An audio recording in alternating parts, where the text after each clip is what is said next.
अस्सलाम वालेकुम स्टूडेंट्स, कैसे हैं आप लोग। उम्मीद है बिल्कुल ठीक होंगे। लास्ट वीडियो में हमने सबक बस बस की रीडिंग की थी। आज हम उसकी मशक हल करते हैं।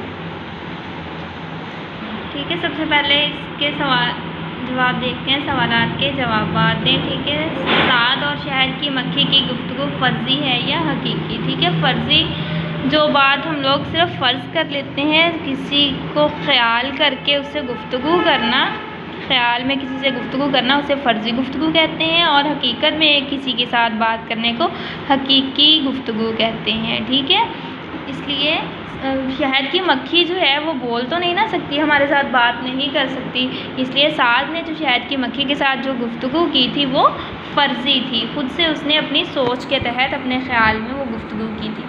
साद और शहद की मक्खी की गुफ्तगू फ़र्ज़ी है या हकीकी। साद और शहद की मक्खी की गुफ्तगू फ़र्ज़ी है। ठीक है, फ़र्ज़ की हुई है।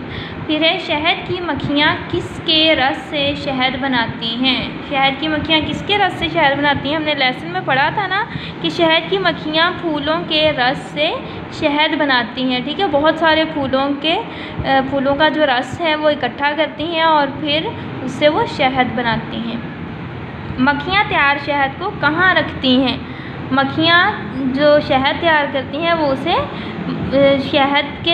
शहद को छत्ते के खानों में रखती हैं। ठीक है, मक्खियाँ तैयार शहद को छत्ते के खानों में रखती हैं। ठीक है, फिर है, इस कहानी से हमें क्या सबक मिलता है। ठीक, क्या सबक मिलता है इस कहानी को पढ़ने से हमें, कि हमें एक दूसरे के साथ मिलजुल कर ज़िंदगी गुजारनी चाहिए, यानी एक दूसरे के साथ मिलजुल कर रहना चाहिए और एक दूसरे के काम आना चाहिए और हर काम नज़्म ज़ब्त और मंसूबे के तहत करना चाहिए। ठीक है, जिस तरह शहद की मक्खियाँ जो हैं वो एक दूसरे के साथ मिलजुल कर रहती हैं और मिलकर एक दूसरे के साथ काम करती हैं और फिर हर काम को जो है वो नज़्म ज़ब्त यानी तरीके के साथ, मंसूबे के साथ करती हैं। ठीक है, बिल्कुल उसी तरह हमें अपनी ज़िंदगी में भी तमाम काम जो हैं, हर तरह के काम जो हैं उन्हें नज़्म ज़ब्त और मंसूबे के साथ करना चाहिए। ठीक है,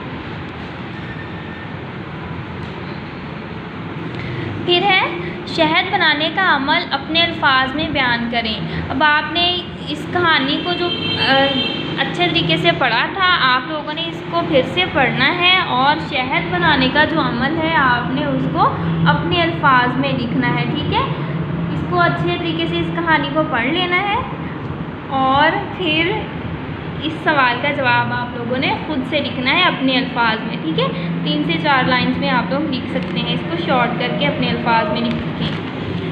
ठीक है, उसके बाद हम लोग सबक से नए अल्फाज चुनकर इनके मानी लुग़त से तलाश करके लिखिए। ठीक है, सबक में से ये अल्फाज हमने निकाले हैं और इनके मानी लिखे हैं। आप लोग भी अपनी अपनी किताबों पर इनके मीनिंग्स जो हैं वो साथ साथ लिखते जाएँ। ठीक है, लफ्ज़ है बज़ बज़। ठीक है, बज़ बज़ का क्या मतलब होता है, शहद की मक्खी का भिनभिनाना। ठीक है, मक्खियों के भिनभिनाने की आवाज़ को बज़ बज़ कहते हैं।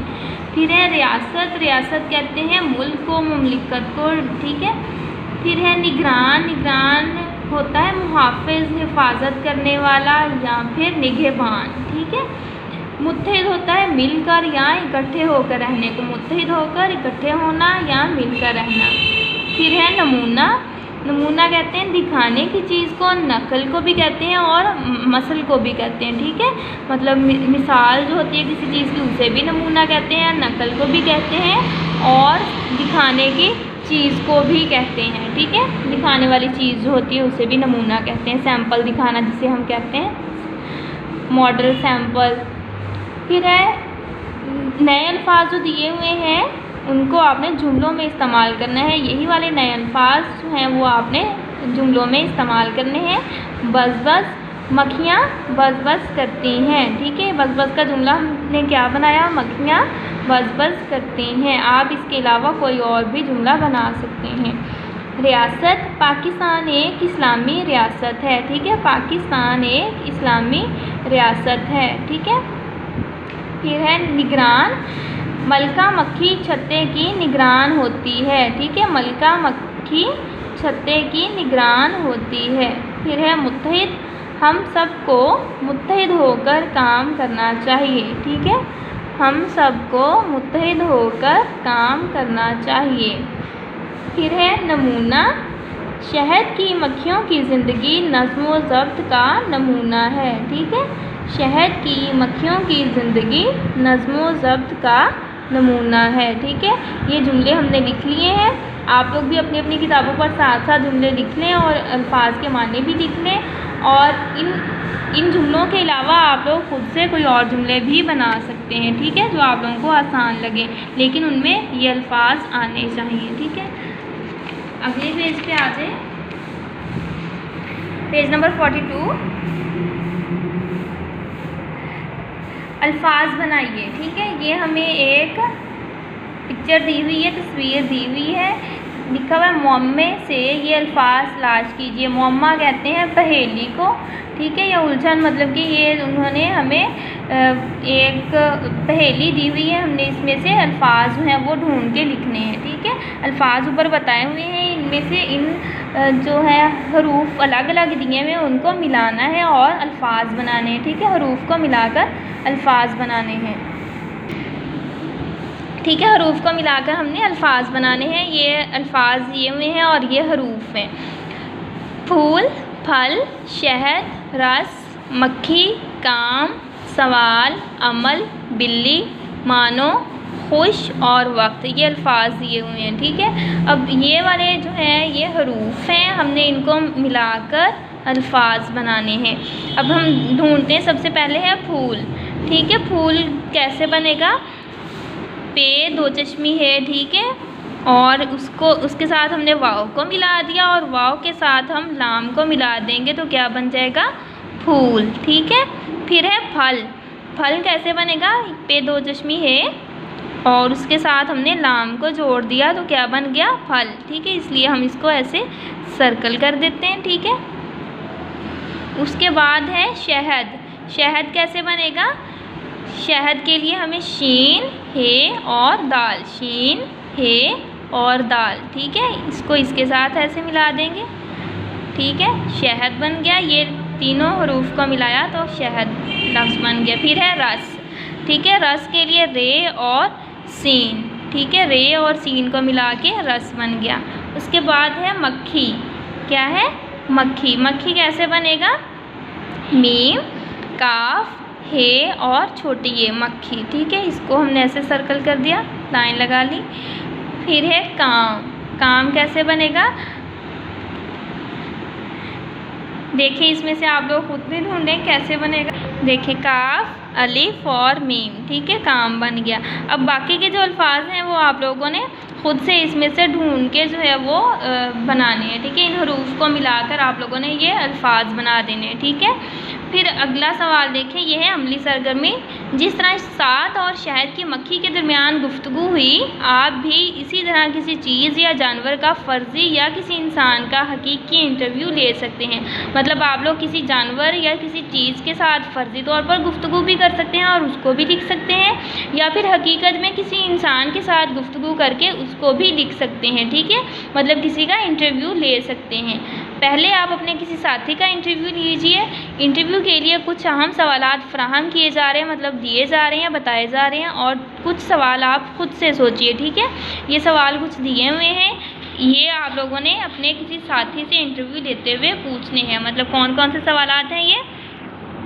मतलब आपका नाम क्या है, आपके स्कूल का नाम क्या है, ये सवालात आप अपने किसी साथी से पूछ सकते हैं। ठीक है, आपके कितने बहन भाई हैं, आप कौन सा काम करना पसंद करते हैं, कौन से काम आपको अच्छे नहीं लगते, क्या आप दूसरों की मदद करते हैं, क्या आप अपना ज़्यादा वक्त खेल कर गुजारते हैं। ठीक है, ये सवालात भी करें और इसके साथ आप लोग कुछ सवालात खुद से भी ऐड कर सकते हैं। मतलब आपको खाने में क्या पसंद है, आपको कौन सा जो है कौन सी तारीख़ी इमारत पसंद है, आपको कौन खेल आपको कौन सा पसंद है। ठीक है, इस तरह से आप कुछ सवालात खुद से भी इसमें ऐड कर सकते हैं। इसी तरह किसी भी मौजू पर आप इंटरव्यू कर सकते हैं। इंटरव्यू करने के बाद इसे अपनी कॉपी पर लिखें। ठीक है, ये सवालात लिखें, फिर इनके आंसर जो हैं, जवाबात जो हैं वो भी आप अपनी कॉपी पर लिखें। यानी कि पूरा का पूरा इंटरव्यू जो आप लेंगे, गुफ्तगू जो होगी आपकी अपने दोस्त के साथ, अपने साथी के साथ, वो आप अपनी कॉपी पर लिखेंगे। ठीक है, फिर है अगला सवाल देखें, इसमें क्या है, ठीक है। ग्रामर दी हुई है, ग्रामर में इसमें सिफ्त कहते हैं किसी भी इसम की, किसी भी चीज़ की, शख्स की अच्छाई या बुराई, मतलब उसकी ख़ास बात, वो अच्छी भी हो सकती है, वो बुरी भी हो सकती है, ठीक है। वो अच्छी बात या बुरी बात वो उसकी सिफ्त है, ठीक है, उसे हम इसमें सिफ्त कहते हैं, उसके बारे में बताया जाता है।